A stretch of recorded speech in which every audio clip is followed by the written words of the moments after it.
तो व्यर्थ का खर्चा और व्यर्थ की चर्चा, इन दोनों से दूर रहें। शिव को रिझाने के लिए व्यर्थ के खर्चे से भी दूर रहना और व्यर्थ के चर्चे से भी।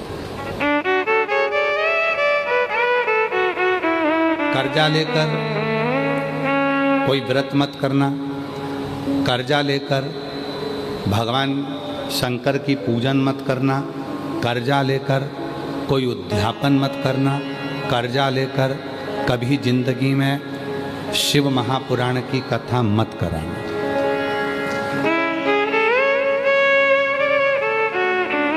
कर्जा लेकर ना तो शिव पुराण की कथा कराई है, ना शिव पूजन करी है, ना साधना। कितना सुंदर कहा है। शिव महापुराण की कथा कहती है, भगवान शंकर का चरित्र कहता है, शिव तत्व कहता है, शिव पुराण कहता है। ध्यान से सुनना। तुम्हारी पूजन की थाली लेकर तुम शिव जी के मंदिर में गए हो,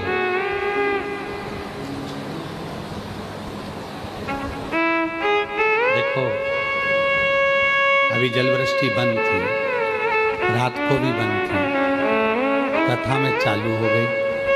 क्यों? क्योंकि बाबा पूरी परीक्षा लेता है, तभी तो देता है, तभी तो देता है।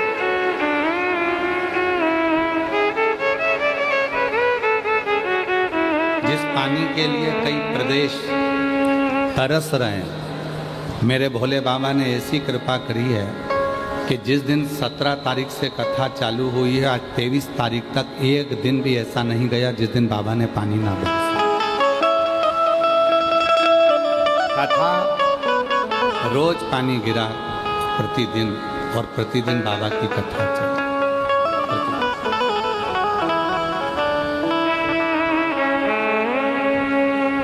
तो भगवान शंकर को रिझाने के लिए 2-3 चीजों का ध्यान रखो। पहले नंबर पर है, शिव जी को दिखावा पसंद नहीं है, आडंबर पसंद है। आप शिव जी को कोई दिखावे से प्राप्त नहीं कर सकते। शंकर भगवान को दिखावा प्रिय नहीं है। और दूसरे नंबर पर है, शिव की पूजन में, शंकर भगवान के व्रत में, शिव की साधना में, शिव के उद्यापन में, या शिव महापुराण के लिए कर्जा लेकर कभी शिव पुराण की कथा मत करवाओ, कभी उद्यापन मत करो, कभी अनुष्ठान मत करो। कर्जा ले।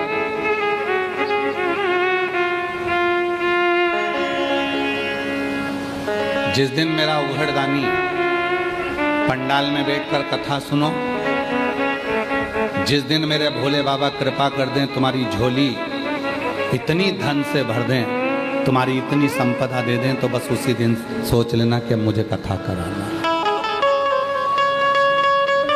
कर्जा लेकर नहीं। भैया देना जरा, मेरे को कथा करा रहा हूं। किसकी कथा करा रहे हो? सीहोर वाले बाबा की कथा। हो देव जरा भाई,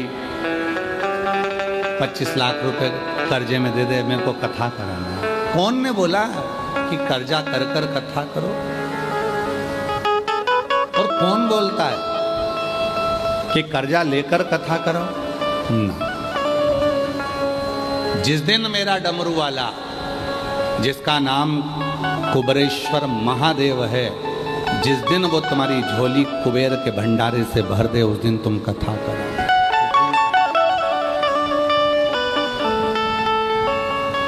कर्जा लेकर नहीं, आडंबर कर कर नहीं।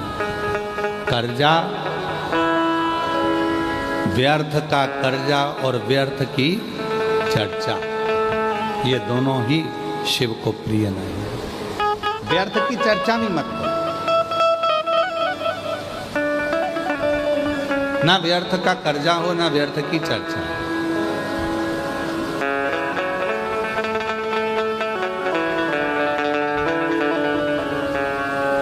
कल दया सिंह जी खड़े हुए थे हमारे अग्रसेन भवन में हम जब एक व्यक्ति से बात कर रहे थे यजमान वर्ग से, तो दया सिंह जी भी खड़े हुए थे। तो दया जी, हमने उनसे, वो बोले कि हम कथा कराएं, आप सबसे मिलना। हमने कहा ना तो हमें व्यर्थ की चर्चा करना आती है और ना हमें व्यर्थ की बात करना आती है। हम जितनी देर मिलेंगे दया जी, और आप भी जितनी बार कथा लेने आए, हमने एक ही बात कहा, कथा हम भिलाई को दें चाहे कहीं पर भी दें, पर शर्त एक ही है, हम किसी से मिलेंगे नहीं। आप कथा सुनो, भजन करो, कीर्तन करो, मंत्र जाप करो और अपना स्मरण करो। और मैं साधुता देता हूँ दया सिंह जी आपको कि आप कभी, ये तीसरी कथा है, आपने ना तो ये कहा कि मेरे भाई से मिलो, मेरी बहू से मिलो, या मेरी ये भतीजी से मिलो, भतीजे से मिलो, या मेरे रिश्तेदार से मिलो। हम आपको इसके लिए धन्यवाद देते हैं कि ये होना चाहिए। साधु सीहोर वाला बाबा,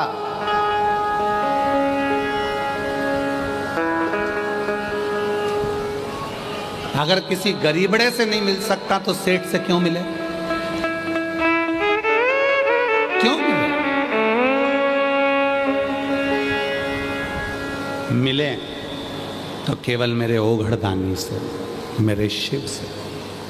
हाँ, हम कथा में आते हैं, उस समय पर अगर कोई मिलने के लिए खड़ा है, बैठा है, तो हम जरूर मिलते हैं। हम कथा से जाते हैं, कोई आकर बैठ गया, खड़ा हो गया, तो हम उसको जरूर हाथ जोड़कर उससे जरूर मिलते हैं। ऐसा नहीं कि हम नहीं मिलते, पर अलग अलग मिलने के लिए 2 दिन है, कथा का 5वां दिन और 6ठा दिन। शाम के समय आधा घंटा, वो भी मन हुआ तो, नहीं हुआ तो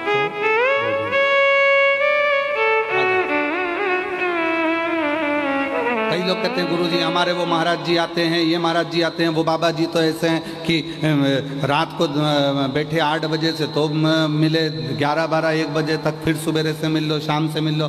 नहीं, हम आपसे कहते हैं सीहोर वाले से मिलने की ललकता मत रखना, डमरू वाले से मिलने की ललकता रखना। शिव से। सीहोर वाला बाबा तो आपके जैसा है। आप भी एक लोटा जल चढ़ाते हो, हम भी चढ़ाते हैं, आप भी भजन करते हो, हम भी भजन करते हैं, आप भी भोजन करते हो, हम भी भोजन करते हैं। और निवेदन है, जिनको भगवान बनने का शौक हो उनको भगवान बनाओ। हमें इंसान है और हमें इंसान रहने दो। हमें इंसान है, हमें इंसान। हमें भजन करने दो, अपना स्मरण करने दो, भक्ति करो।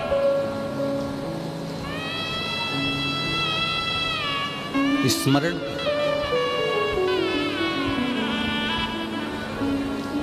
व्यासपीठ से एक बात कही थी, शरीर में अगर रोग आ जाए, बीमारी आ जाए, तो सबसे पहले अपने नजदीक के डॉक्टर के पास जाओ। हम डॉक्टर को शिव मानते हैं, शंकर मानते हैं। वो डॉक्टर अगर आपको कह दे कि ये रोग है, ये बीमारी है, इसके लिए दवाई खाना है, आप दवाई खाना प्रारंभ करो और शिव जी को 1 लोटा जल चढ़ाना प्रारंभ करो। तो दवाया और दुआ जब दोनों साथ चलेगी तो तुम्हारा रोग जल्दी समाप्त हो जाएगा।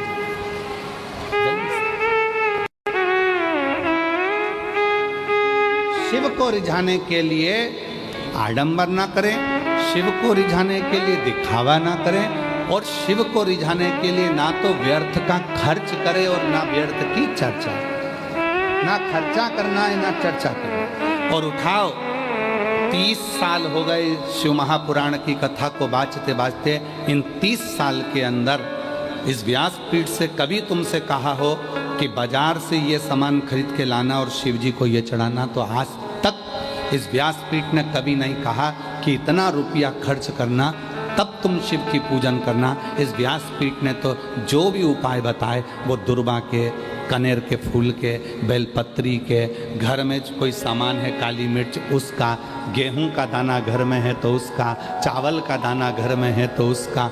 इस व्यासपीठ ने जितने उपाय बताए, और ये जितने उपाय हैं, जितने उपाय लोग कहते हैं ये उपाय हमें मिलते नहीं हैं। तुम एक शिव पुराण देखते हो, गीता प्रेस गोरखपुर की शिव पुराण पढ़ो, उसके बाद में एक एक पुराणों का अध्ययन करो, उप पुराणों का अध्ययन करो। लिंग पुराण है तो लिंग पुराण भी उप पुराण का अध्ययन करो, शिव पुराण है तो शिव पुराण की उप पुराण का अध्ययन करो, श्रीमद् भागवत पुराण है तो उसकी उप पुराण का अध्ययन करो। सारी पुराणों का अध्ययन करिए, आपको सब कुछ मिलेगा जो इस व्यासपीठ से बताया जाता है। उसका एक एक शब्द आपको पूरी पुराण में मिलेगा कि कहाँ काली मिर्ची, कहाँ अरहर की दाल, कहाँ गेहूं का दाना, कहाँ अनाज, कहाँ अक्षत, कहाँ दुर्वा, कहाँ बेलपत्र, कहाँ शमी पत्र, उसका वर्णन एक एक। बस तरीका, और वो तरीका जरूर हम बताते हैं कि बेलपत्र को किस दिशा में बैठकर चलाना है, दुर्वा को कैसे चढ़ाना है, ये तरीका, और तरीका होना जरूरी है। डॉक्टर के यहाँ जाते हो, डॉक्टर ने सारी दवाइयाँ दे दी और कह दिया सब खा जाना सुबह से। बोलता है डॉक्टर, जम के बोलो जरा, नहीं।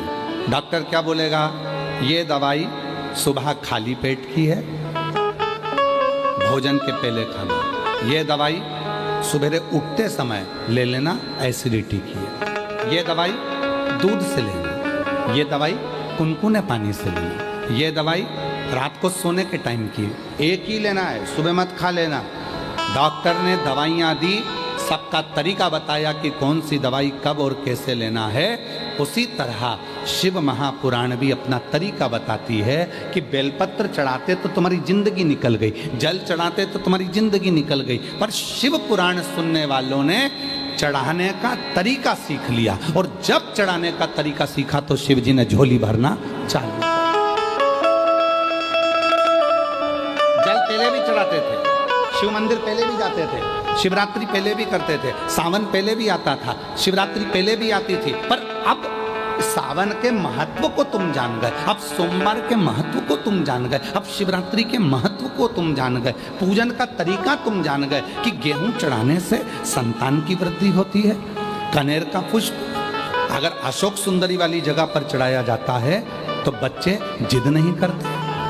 वही कनेर का पुष्प जब जलाधारी पर, जो पार्वती जी की जगह पर चढ़ाया जाता है, तो नारी के उदर में अगर कोई तकलीफ हो जाती है, बच्चेदानी में कोई तकलीफ हो जाती है, तो वो समाप्त हो जाती है। वही कनेर का पुष्प जब शिवलिंग पर चढ़ाया जाता है तो रोग से मुक्त होता है। ऐसे कनेर के पुष्प को चढ़ाने का तरीका शिव पुराण ने बता दिया, दुर्वा चढ़ाने का तरीका शिव पुराण ने बता दिया कि गणेश भगवान शंकर का जहाँ से जल बहता है उसका राइट स्थान जो होता है पानी बहने वाली जगह, वहाँ दुर्वा को 7 दुर्वा जब हम शिव को समर्पित करते हैं, शंकर भगवान को समर्पित करते हैं, तो चाहे 32 वर्ष की उम्र हो गई हो, चाहे 42 वर्ष की उम्र हो गई हो, शादी जरूर होती है। तो ये तरीका शिव पुराण ने बताया, जिसको आप लोगों ने स्वीकार किया। पूर्व की सारी कथाओं में केवल तरीके बताए,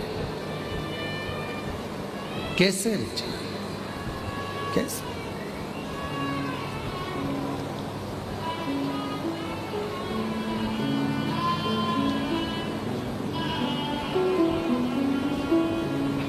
बस वही तरीका आप और हमने सीखा, वही तरीका।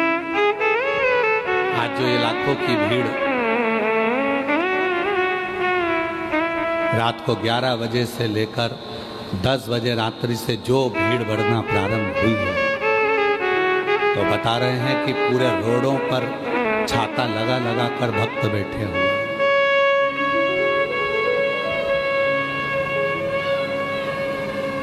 पूरे रोडों पर। और आप में से कई माताएं भाई बहन ऐसे हैं जो भिलाई के होने के बाद भी पहले आकर बैठकर जगह को संभाल रहे हैं। कोई रात को 3 बजे आ गया, कोई 2 बजे आ गया, कोई 11 बजे आ गया, कोई 10 बजे आ गया। रात के 10 बजे से लेकर तुम केवल ये 2.5 घंटे की कथा का इंतजार कर रहे हो। इस व्यासपीठ पर हम केवल 2.5 घंटे के लिए कथा करते हैं, आधा घंटा आशीष करता है, 2.5 घंटे हम। और सियोर वाला बाबा इस कथा को नहीं बोलता। सियोर वाले बाबा की इतनी सामर्थ्यता नहीं है कि प्रदीप मिश्रा इस कथा को बाँच ले। ये शिव पुराण बाँचने के लिए स्वयं देव अधिदेव महादेव ही व्यासपीठ पर बैठकर कथा का वाचन कथा करवाने वाला भी कोई दूसरा नहीं होता। अगर बोलबम समिति को, दया सिंह जी को भोलेनाथ जी ने आगे रखा है तो बाबा ने स्वयं शिव के रूप में किसी न किसी रूप में आकर दया सिंह जी पर कृपा कर कर कि भाई ये शिव पुराण तुम्हें सावन के महीने में कराना है, बोलबम समिति को कराना है। ये शिव की कृपा से शिव किसी रूप में आकर इनके ऊपर करुणा कर देते हैं और कहते हैं कि ये कथा कराओ। और कथा सुनने वाले आप नहीं हो। जितने शिव भक्त छाता लगाकर बैठे हैं, जितने शिव भक्त रोडों पर बैठे हैं, कीचड़ में बैठे हैं, पेड़ों पर टंगे हुए हैं, वृक्षों के ऊपर बैठे हुए हैं, कोई कहीं कहीं बैठे हुए हैं, पंडाल में बैठे हैं, चैनल के माध्यम से आस्था चैनल पर कथा सुन रहे हैं, फेसबुक यूट्यूब पर कथा सुन रहे हैं, जितने भी कथा सुन रहे हो, कथा आप नहीं सुन रहे, आपका कोई पुराना रिश्ता मेरे भोलेनाथ जी से है, जो भोले बाबा आपको बुलाकर कथा श्रवण करा रहे हैं।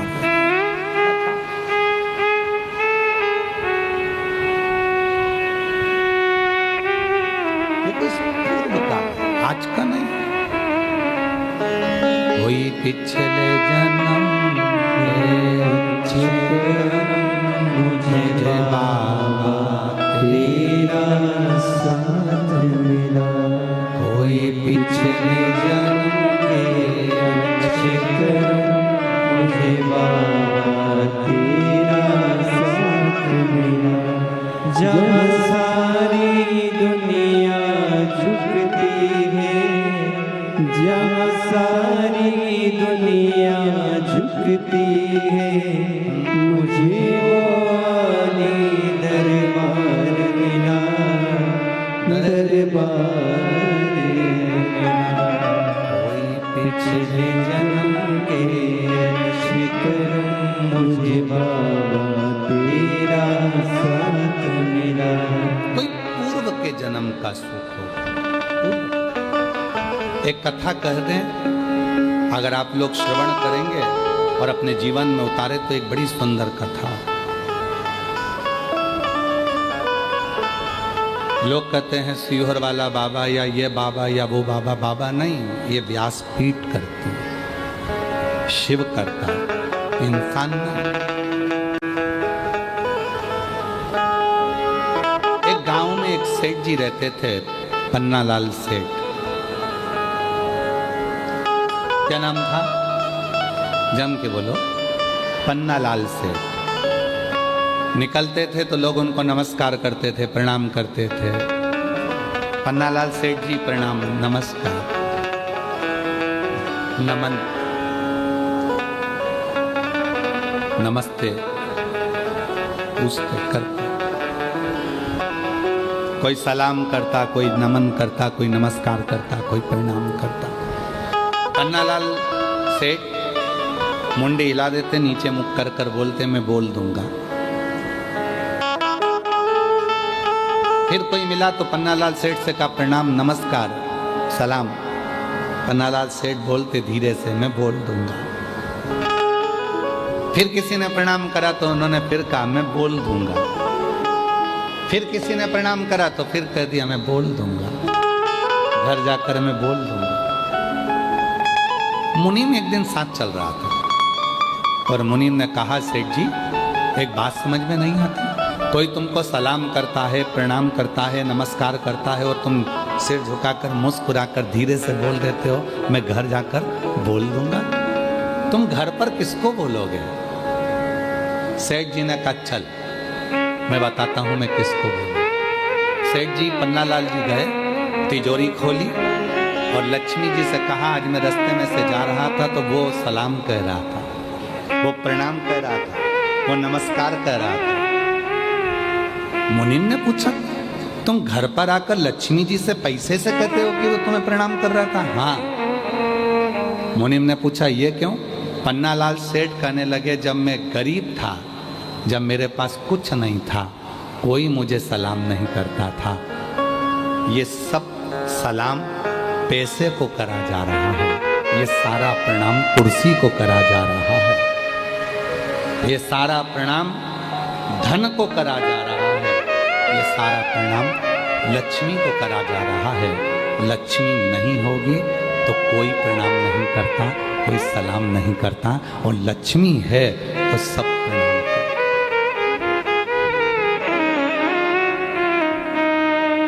कोई बहुत बड़ी कुर्सी पर बैठ गया, कोई बहुत बड़ा अधिकारी बन गया, बहुत बड़ी कुर्सी पर बैठ गया, उसके भीतर कभी ये बात नहीं आना चाहिए कि लोग मुझे सलाम ठोक रहा है। तुझे नहीं, तू जिस कुर्सी पर बैठा है सलाम उसको ठोका जा रहा है, प्रणाम उसको करा, नमन उसको करा जा। जिस दिन रिटायर होगा, अपनी कुर्सी से उतरेगा, उस दिन तेरा सिग्नेचर भी उस ऑफिस में काम नहीं आएगा।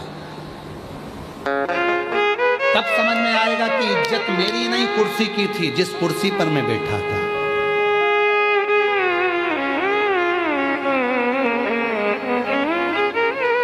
कुर्सी की इज्जत नहीं है, इज्जत तुम्हारी नहीं, इज्जत उस कुर्सी की है जिस कुर्सी पर तुम बैठे, जिस कुर्सी पर तुम्हें बिठाया। पन्नालाल सेठ कहते हैं मुनीम से, जब मेरे पास धन नहीं था तो लोग मुझे पन्नू पन्नू कहते थे। है पन्नू इधर आ, है पन्नू उधर आ। और जैसे ही मेरे पास धन बढ़ा तो लोग सलाम भी ठोकते हैं, प्रणाम भी करते हैं, नमस्कार भी करते हैं। ये प्रणाम इसीलिए पन्नालाल सेठ कहते हैं, धीरे से सिर झुकाकर मैं घर जाके बोल दूंगा, मैं घर जाकर बोल दूंगा। मेरी जीजियों, बस ये स्वभाव तुम्हारे अंदर जिस दिन आ जाएगा, समझ लेना कि दुनिया के सबसे बड़े संत, साधु, सन्यासी, तपस्वी और एक श्रेष्ठ व्यक्ति आप बन गए कि लोग हमें नहीं, हमारे वैभव को, हमारी कुर्सी को, हमारे पद को, हमारी प्रतिष्ठा को, हमारे धन को, हमारी दौलत को नमन करते हैं।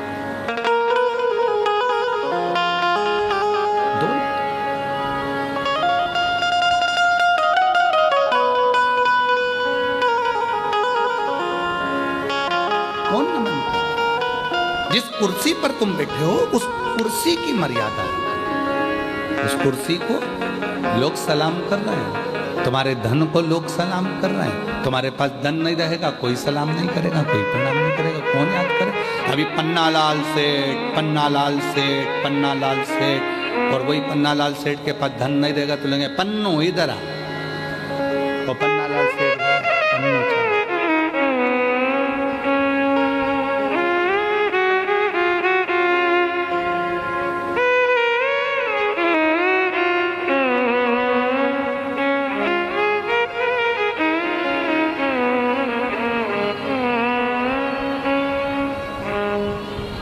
कभी कभी इस कथा को कहते कहते हमको एक गाने की एक लाइन याद आ जाती है, मत कर इतना गुरूर, मत कर इतना गुरूर, इस सूरत पर ना जाने ये सूरत कब ढल जाती है।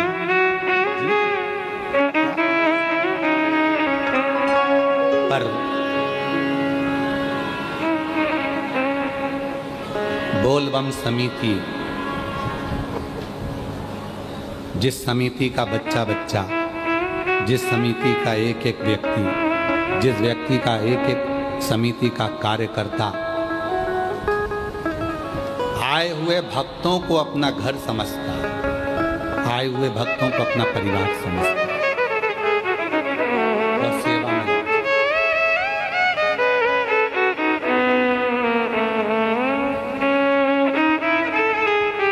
जब कोई हमसे कहता है हम ऐसी कथा कराएंगे, ऐसी कथा कराएंगे कि लोग देखते रह जाएंगे।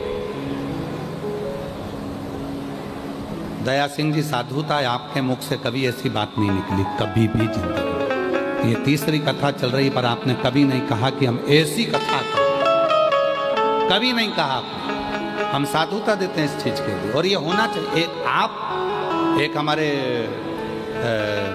महाराष्ट्र के भगत हैं, वो एक हमारे हरियाणा वाले बिहान अपने तारा बाबा की कुटिया वाले कांडा जी, वो भी कभी नहीं बोलते। भले ढेरों की संपदा होगी, पर उनके मुख से भी हमने कभी नहीं सुना वो गोविंद गोपाल कांडा की, गुरुजी हम ऐसी कथा करेंगे ना।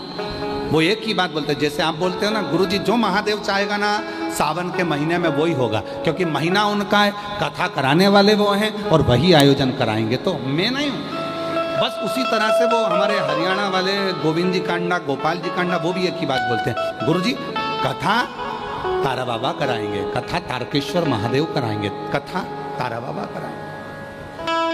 बहुत बहुत साधुता, ये अपना नहीं है, ये सब उसका। प्रभु आपकी कृपा से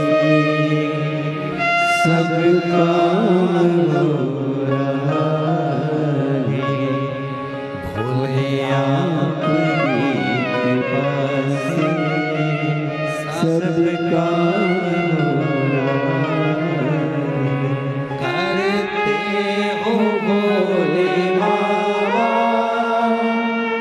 मेरा नाम हो रहा है, करते हो भोले बाबा मेरा नाम हो रहा है, भोले आपकी कृपा से सब काम हो रहा है।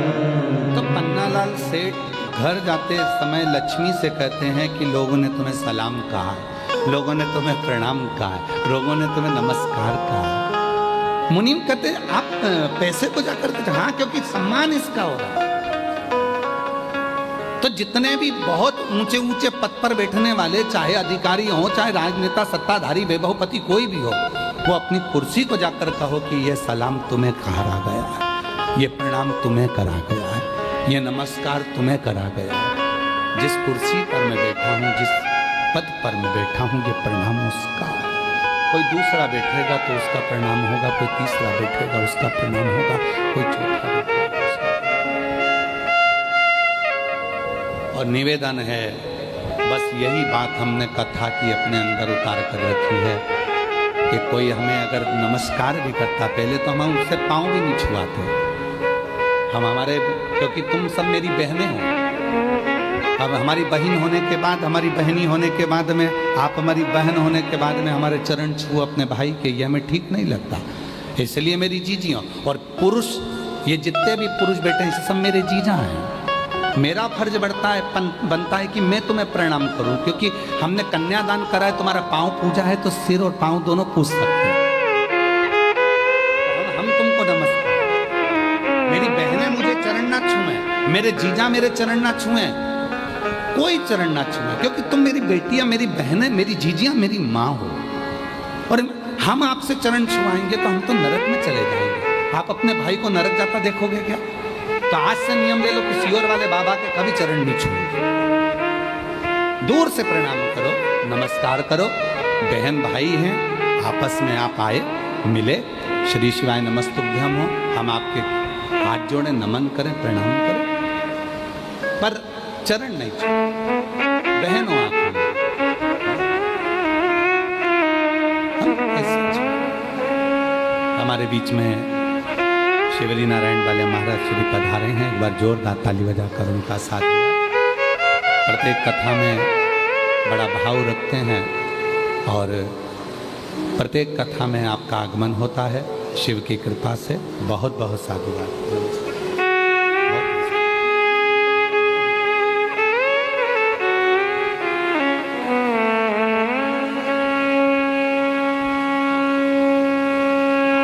प्रणाम करो मेरे शिव को, प्रणाम करो मेरे भोलेनाथ को, और प्रणाम करो अपने घर के बुजुर्गों को, प्रणाम करो अपने पति को, प्रणाम करो अपने घर के वृद्धों को। उनको चरण छुओगे, अपने माँ बाप के चरण छुओगे तो सुख मिलेगा, आनंद मिलेगा।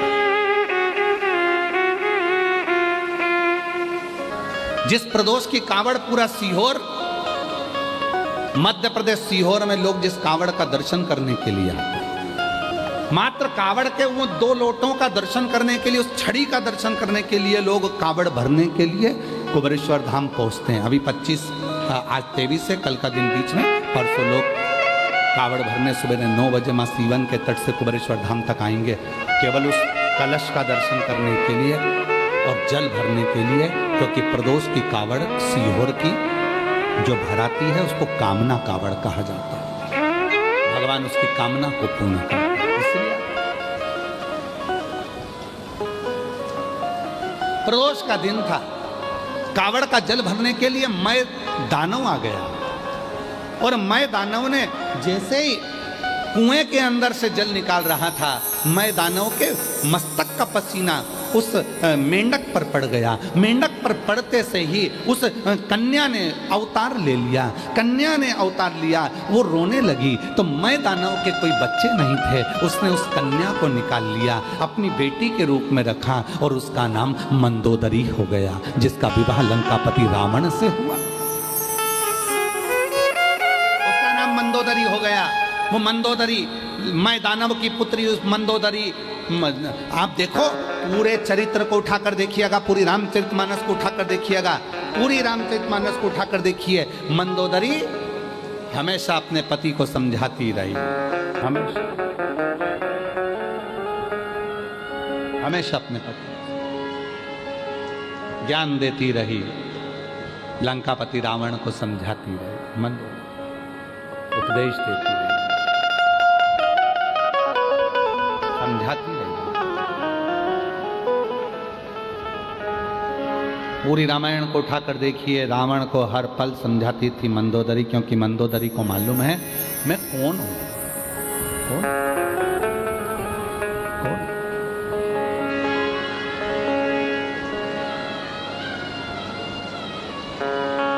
मय दानव ने मंदोदरी से विवाह कर लिया। मय दानव ने मंदोदरी का विवाह लंकापति रावण से कर दिया। रावण से कहते हैं जितना रावण शिव की साधना करता था, जितना रावण शंकर की आराधना करता था, जितना रावण शिव की साधना में डूबा रहता था, उससे 4 गुना ज्यादा शिव की साधना में मंदोदरी डूबी रहती थी। क्यों?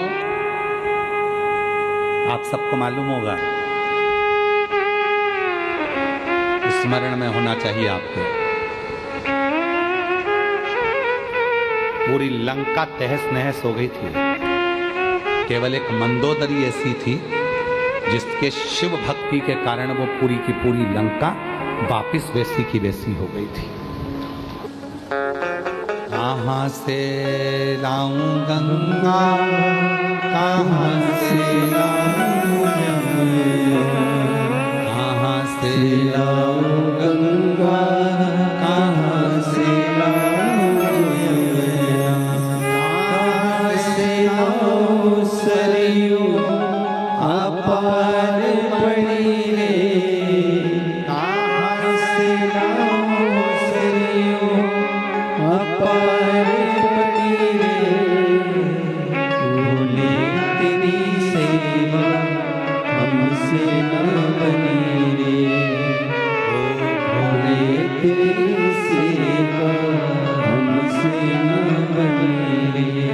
कहाँ से लाऊं लड्डू, कहाँ से लाऊं पेड़ा, कहाँ से लाऊं लड्डू, कहाँ से लाऊं पेड़ा, कहाँ से लाऊं बर्फी वो शक्कर जड़ी रे, कहाँ से लाऊं बर्फी वो शक्कर जड़ी रे, भोले तेरी सेवा हमसे न बनी रे, ओ भोले तेरी सेवा हमसे न बनी रे।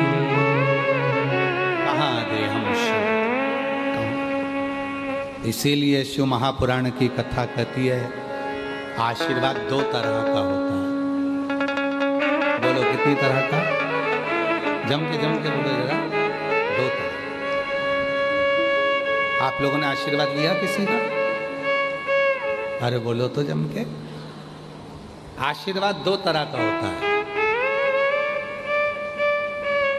कौन कौन सा होता है? अब लोग कहेंगे गुरुजी आशीर्वाद भी तो होता है। बिल्कुल होता है।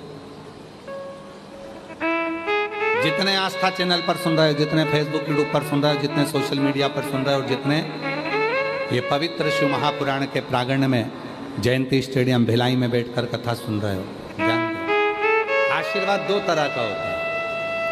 एक आशीर्वाद चरण छूकर लिया जाता है, क्या छू कर लिया जाता है? चरण छू। एक आशीर्वाद चरण छू कर लिया जाता है और दूसरा आशीर्वाद दिल छू कर लिया जाता है, किसी के मन को छू कर। मन कब छुएगा? चरण छूना सरल है और चरण छूकर आशीर्वाद लेना सरल है, पर दिल छूकर कोई की तुमने हेल्प कर दी, किसी को कोई सहयोग कर दिया, किसी का कोई कष्ट मिटा दिया, किसी को कोई तकलीफ थी, तुमने उसका साथ दे दिया। जो आशीर्वाद मन से मिलेगा वो तुम्हारी पूरी जिंदगी को तार देगा, पूरे जीवन को तार।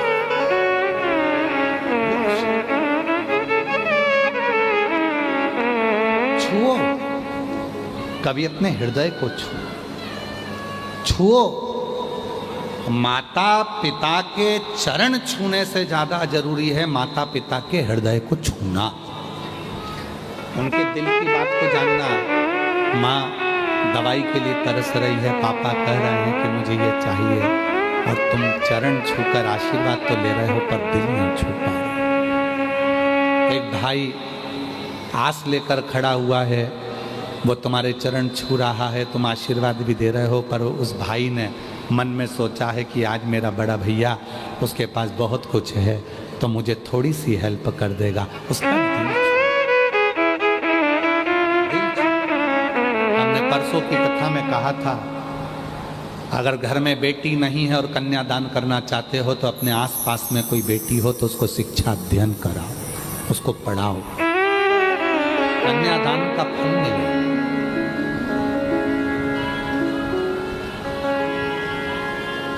आशीर्वाद दो तरह का होता है, एक चरण छूकर लिया जाता है, दूसरा दिल छूकर लिया जाता है। चरण छूकर मिला वो अपनी जगह पर है, पर किसी का दिल तो छू।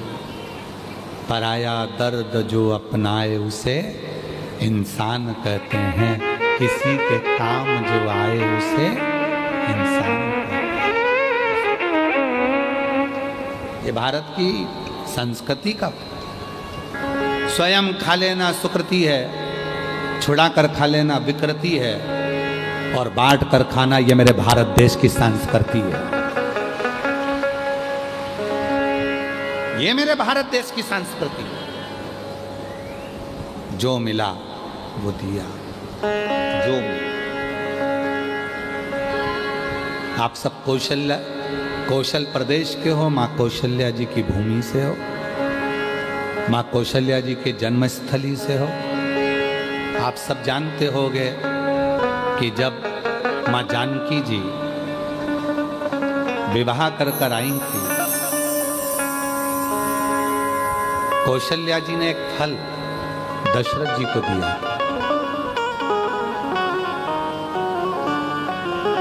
दशरथ जी ने वो फल सीता जी को दिया था। अब तुम्हारी गोद में अगर कोई फल दे देना तो तुम ये सोचो ये तो मेरे लिए दिया, मैं ही पूरा खाऊंगी, पूरा मेरा, ये सब मेरा। कौशल नरेश की पवित्र कौशलपुर कौशल्या जी के गांव से, नगर से आप लोग, कौशल प्रदेश से आप। कौशल्या जी ने एक फल दिया दशरथ जी को, दशरथ जी ने वो फल सीता जी की गोद में डाल दिया, और दशरथ जी ने कहा, सीता जानकी हमारे घर की मर्यादाओं को दर्शाना, बहू के श्रेष्ठ कर्म को दर्शाना। फल लिया मां जानकी जी ने, गई, घर में जितने सदस्य थे उतने उस फल के टुकड़े करे दशरथ जी के हाथ में लाकर दे दिए। दशरथ जी ने पूछा, क्या है ये फल जो आपने दिया था? फल? हाँ।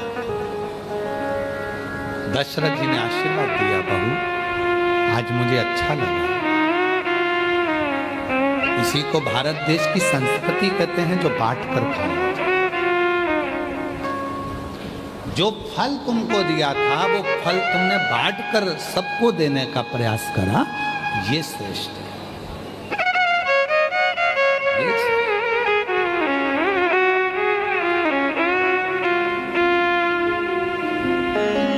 अब कहां रहे, कहां संस्कृति रह गई?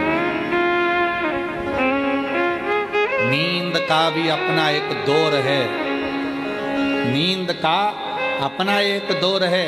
नींद को समझने वाले समझ सकते हैं कि माता पिता जागें उससे पहले बेटों को जागना चाहिए, माँ बाप जागे उससे पहले बेटे को जागना चाहिए, माँ जागे उससे पहले बेटी को जागना चाहिए, गुरु जागे उससे पहले शिष्य को जागना चाहिए।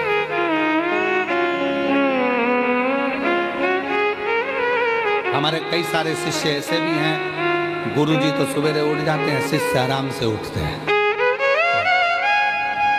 क्या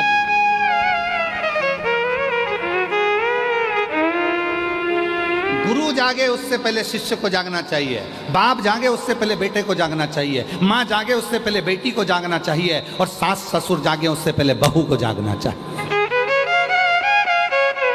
पर अब नियम दूसरा हो गया,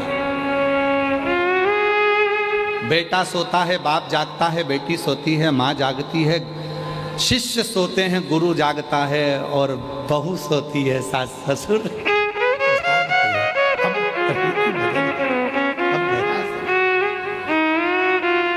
पर निवेदन है, ठीक है आप कब जाग रहे हो उससे मतलब नहीं, पर अपने भीतर से रोज जागो। अपने काम, आसक्ति, तृष्णा, लोभ, वासना, इनसे थोड़ा जागो, थोड़ा। और नहीं चाहिए दिल दुखाना किसी का, नहीं चाहिए दिल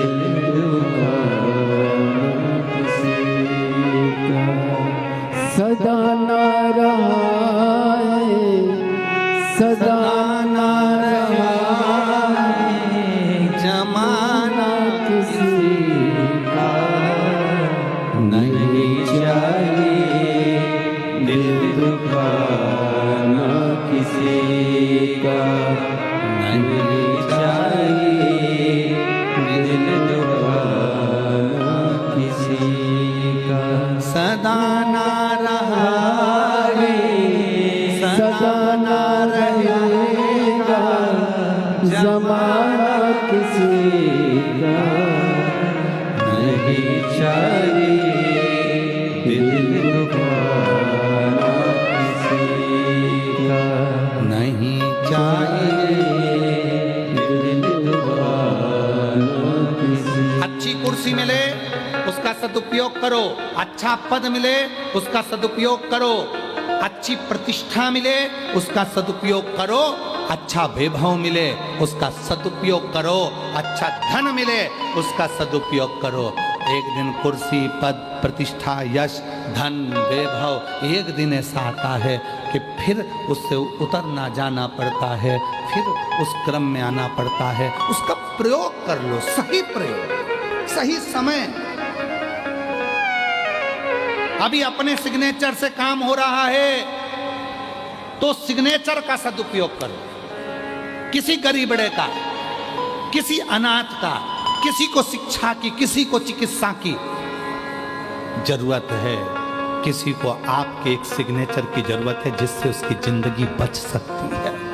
प्रयोग करो, एक समय ऐसा आएगा वो सिग्नेचर तुम्हारे ऑफिस में तुम्हारा ही नहीं चल पाएगा। सदुपयोग करो उसका। एक समय ऐसा आएगा कि तुम्हारे घर में तुम्हारा ही पैसा तुम खुद खर्च नहीं कर पाओगे, हॉस्पिटल में पड़े होगे और दूसरे निर्णय ले रहे होंगे इनको वेंटिलेटर पे कितने दिन रखना है, रखें कि नहीं रखें। ज़्यादा वेंटिलेटर पर रखेंगे तो ज़्यादा हॉस्पिटल का खर्चा बढ़ जाएगा। जिसने कमाया उसी का पैसा उसमें नहीं लगा पाओगे, वो खुद नहीं लगा पाएगा। इसलिए अपने धन का भी सदुपयोग खुद करो। और तुम्हारे शरीर का भी सदुपयोग खुद करो। रोज प्रतिदिन अपने शरीर का भी सदुपयोग करो, योगा करो, प्राणायाम करो प्रतिदिन। ये शरीर बड़ी मुश्किल से मिला है, ये ऐसे ही नहीं कमाना। और उसके साथ में थोड़ा बन सकता है तो परमार्थ का काम करो।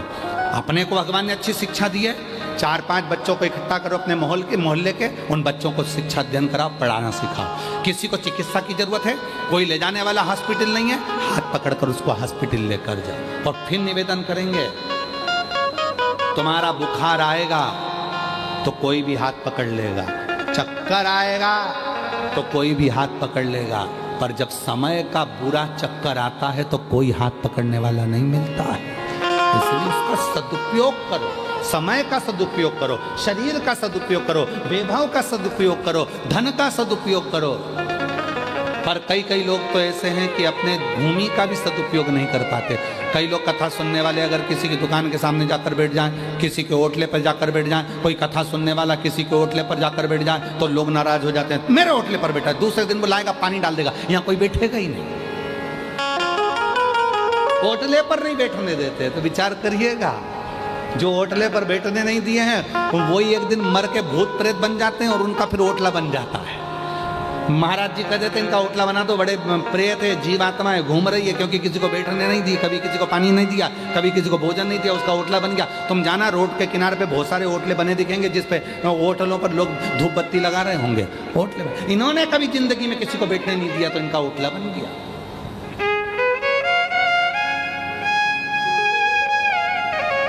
सदुपयोग करो अपने शरीर का। आपको शिक्षा है आपके पास में, पढ़ाओ। जरूरी नहीं कि आप टीचर होगे तो पढ़ाओगे, आप में टैलेंट है। पृथ्वी पर जन्म लेने वाला एक एक बच्चा, कई बच्चे कहते थे, कई माँ बाप कहते थे मेरे बच्चे में तो अकल नहीं है, कई कहते थे मेरे इसमें अकल नहीं है। कौन ने कहा अकल नहीं है? ये पृथ्वी किसकी है? ब्रह्मलोक ब्रह्मा जी का, बैकुंठ लोक भगवान विष्णु का। पृथ्वी किसकी है? मृत्यु लोक किसका है? जम के बोलो। देव अधिदेव महादेव का। ब्रह्मलोक ब्रह्मा जी का, बैकुंठ लोक भगवान विष्णु का, मृत्यु लोक मेरे शंकर भगवान का है। और ये मृत्यु लोक भगवान शिव का घर है। अब हम आपसे पूछते हैं, उत्तर दीजिएगा। आप में से कितने लोग हैं जो पूरे घर का कचरा अपने कमरे में रखते हैं? उत्तर दो। है कोई? पूरे घर का कचरा जो अपने कमरे में रखता है, पूरे घर का टाला कबाड़ा जो अपने घर में कमरे में रखता है। कमरे में तुम अच्छी क्वालिटी चीज रखते हो, अच्छी सीनरी, अच्छा गुलदस्ता, अच्छा बेडरूम, अच्छी बेडशीट, अच्छा सामान, अच्छा पंखा, सब तुम अपने कमरे में रखते हो। तो ये पूरा जो कमरा है, ये पूरी पृथ्वी है, ये मेरे भोलेनाथ का घर है। जब शंकर जी का घर है तो शंकर जी कचरे को अपने यहाँ रखेंगे क्या? पृथ्वी पर जो भी जन्म लेता है सब टैलेंटवान होते हैं, क्योंकि शिव के घर में रह रहा है। बस अपने भीतर के उस टैलेंट को निखारो। जो लड़का कहता है, लड़कियां कहती है हम कभी नीट क्लियर कर सकते हैं, हम सीए बन सकते, क्यों नहीं? किसने कहा नहीं बन सकते? हमसे लोग कहते हैं कि तुम्हारी बुद्धि नहीं है। अरे बहुत है, जितनी है उतनी कम नहीं है। पढ़ो, रात दिन एक करो, खूब पढ़ाई करो, खूब पढ़ाई करो, कौन मना करता? मिलेगा। और नहीं चाहिए किसी का सदा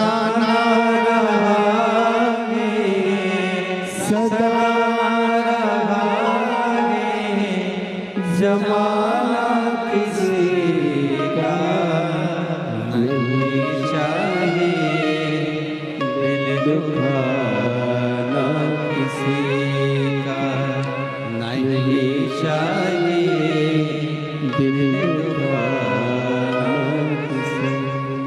अपने भीतर से टैलेंट लेकर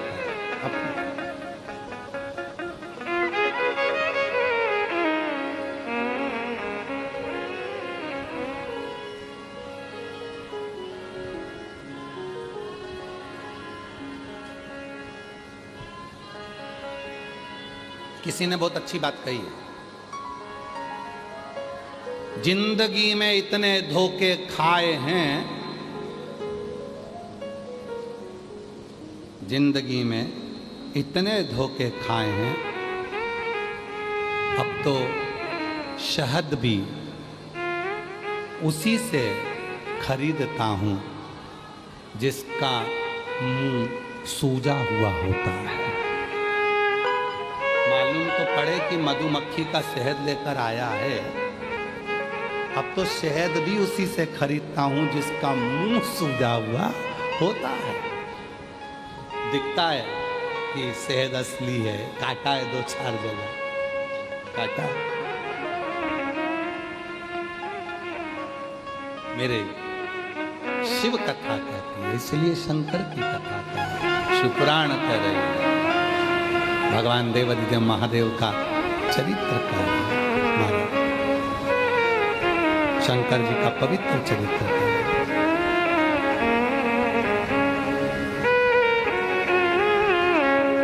शिव की साधना कर रहे हैं।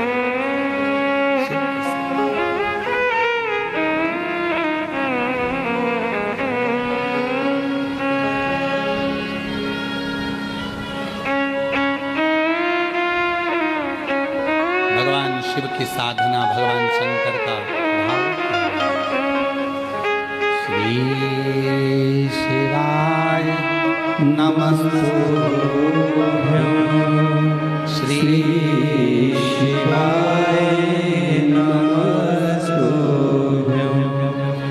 श्री शिवाय नमस्तुभ्यं, श्री शिवाय मंदोदरी शिव की साधना कर कर अपने पूरे लंका को वापस बचा लेती है। मंदोदरी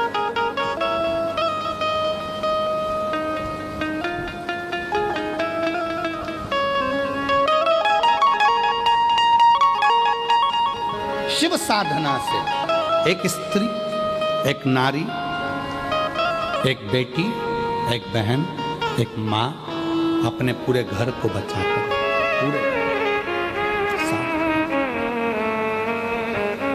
पूरे घर।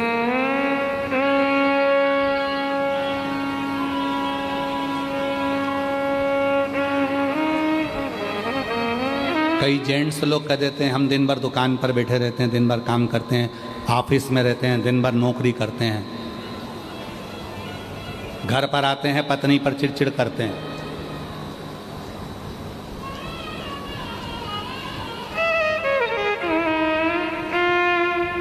तुम वहां काम करते हो तो वो भी घर पर काम करती हो,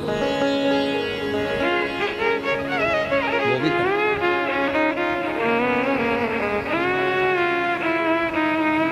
ये विचार नहीं आना चाहिए कि केवल मैं कर रहा हूं और तुम बैठी हो ना। गाड़ी के 2 चक्के हैं और दोनों चक्के पर गाड़ी चलती है, दोनों चक्के। कभी ये विचार अपने भीतर मत लाओ अहमता का, मैं कर रहा हूं, मैं करा रहा हूं। एक ऋषि हैं जिनके नाम से शिव जी का एक नाम है कफलेश्वर महादेव। ऋषि का नाम है कफलक ऋषि। बाबा जी, ऋषि का नाम कफलक ऋषि। उत्तराखंड की भूमि पर कफलक ऋषि तप करते थे। उनकी 3 धर्म पत्नियां थी। लोग कहते हैं 3 पत्नी का भाव बताया, पर ये 3 पत्नियों का भाव था श्रद्धा, विश्वास और समर्पण।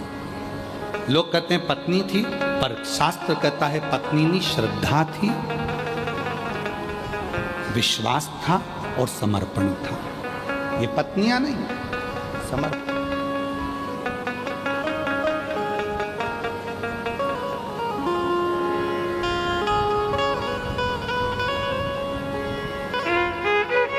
ये समर्पण है। कफलक ऋषि श्रद्धा को धारण कर कर, विश्वास को धारण कर कर, समर्पण को धारण कर कर उत्तराखंड की भूमि पर चले गए। एक गुफा के अंदर तप करने लगे। उनके तप करने का कारण केवल इतना था कि शिव जी से उनको 3 प्रश्न करना था, केवल 3 प्रश्न भोलेनाथ जी से, और कुछ भी। कोई चाह नहीं है मांगने की, कोई चाह नहीं है कुछ पाने की, केवल प्रश्न करना है। कफलक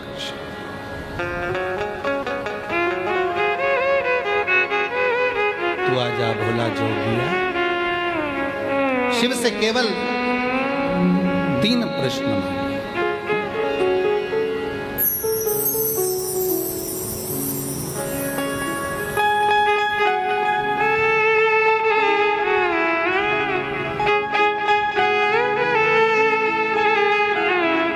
शिव को पुकारने के लिए, शंकर को पाने के लिए शिव जी से केवल 3 प्रश्न, केवल 3। तू आजा भोला जोगिया, तू कर मेहरबानिया, तू आजा भोले जोगिया, तू कर मेहरबानिया, खड़े हाथ जोड़ भोले जी तेरे नाम में, खड़े हाथ जोड़ के भोले जी तेरे नाम में। तू आजा भोले जोगिया, तू कर मेहरबानिया, तू आजा भोले जोगिया, तू कर मेहरबानिया, खड़े हाथ जोड़ के भोले जी तेरे नाल में, खड़े हाथ जोड़ के भोले जी तेरे नाल में। आजा भोले जोगिया, तू कर मेहरबानिया, तू आजा भोले जोगिया, तू कर मेहरबानिया, खड़े हाथ जोड़ के भोले जी तेरे नाल में, खड़े हाथ जोड़ के भोले जी तेरे नाल में।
विचार के, कहाँ ये पुकार के, भक्त ये विचार के, कहाँ ये पुकार के, खड़े हैं हाथ जोड़ के, बोले जी तेरे नाल वे, खड़े हैं हाथ जोड़ के, बोले जी तेरे नाल वे। तू आजा बोले जो किया तो कर मेहरबानिया, तू आजा बोले जो किया तो कर मेहरबानिया, खड़े हाथ जोड़ के, बोले जी तेरे नाल वे, खड़े हैं हाथ जोड़ के, बोले जी तेरे नाल वे।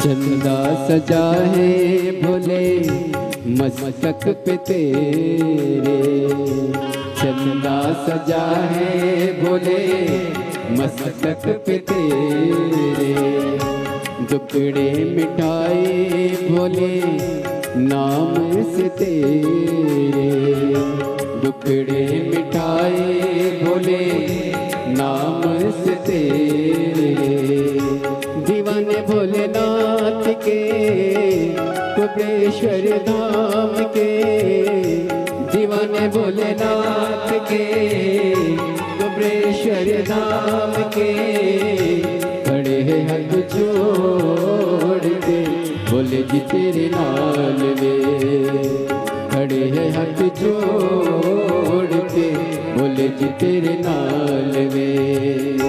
तू आजा बोले जो किया तू कर मेहरबानिया, तू आजा बोले जो किया तू कर मेहरबानिया, खड़े हैं हाथ जोड़ के, बोले जी तेरे नाल वे, खड़े हैं हाथ जोड़ के, बोले जी तेरे नाल वे, खड़े हैं हाथ जोड़ के, बोले जी तेरे नाल वे।